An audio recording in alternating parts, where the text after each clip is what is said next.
ito na mga kaibigan, Carl James Martin at saka Cuadro Alas mga kaibigan. The Wonder Boy at ang angas ng Pinas mga kaibigan. Nagbabangayan po ang dalawang ito mga kapatid. Dahil nung nanalo itong si Carl James Martin sa kanyang huling laban, kinull out niya mga kaibigan. Sabi niya, Casimero, ikaw na ang kasunod. Ayan. At saka tinugunan ito. Sinagot ito ni Cuadro Alas mga kaibigan na huwag kang maghamon, kilalanin mo muna kung sinong hinahamon mo. At sinabihan pa mga kaibigan ni Cuadro Alas itong si Carl James Martin mga kaibigan na isang badyaw. So matindi, umiinit ang kanilang bagayan mga kaibigan.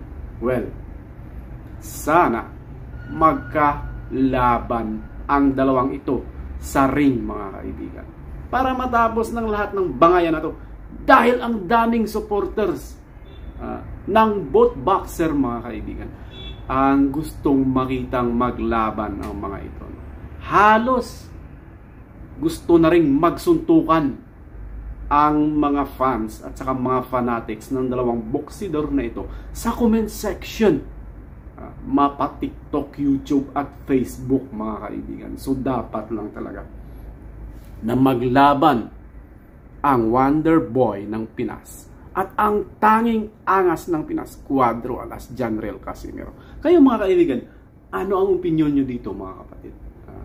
Dapat bang maglaban silang dalawa o nag-aasaran lang mga ito?